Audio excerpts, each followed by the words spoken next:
নমস্কার বন্ধুরা, আজ বানাবো পনির বাটার মশলা একদম সহজ পদ্ধতিতে। তো পনির নিয়েছি এখানে 200 গ্রাম, ক্যাপসিকাম আর পেঁয়াজ এইভাবে কেটে নিয়েছি। আর একটা মশলা বানিয়ে নিয়েছি।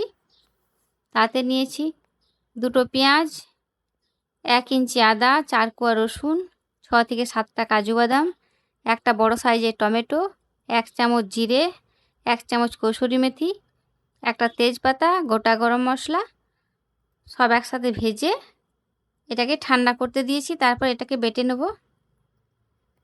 এরপর 1 চামচ বাটার দিয়ে ভেজে নেব ক্যাপসিকাম পেঁয়াজগুলোকে। 1 থেকে 2 মিনিট মতো ভেজে নিলেই হবে। আমারও পরানো জাহাজান 1 থেকে 2 মিনিট ভাজা হয়ে গেছে। এবার তুলে নিচ্ছি।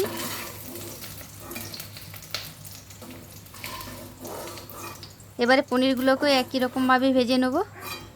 আমারও পরানো জাহাজান তুমি তাই, তুমি তাই গো, আমারও পরানো জাহাজান। এবার 1 চামচ বাটার দিয়ে না আবার মশলাটা দিয়ে দিলাম, বেটে রাখা মশলা।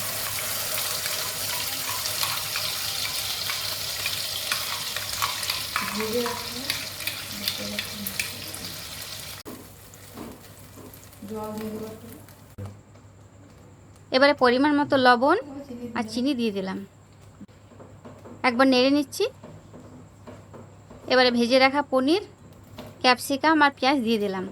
তোমার ছাড়া আবারও একবার নেড়ে নিচ্ছি। এবারে 2 চামচ গুঁড়ো দুধ গুলে নিয়েছি, সেটাকে দিয়ে দেবো। আমারও পরানো জাহাজায় তুমি তাই, তুমি তাই গো, আমারও পরানো জাহাজায়। দেখুন কত সহজেই রান্নাটা হলো গান করতে করতে।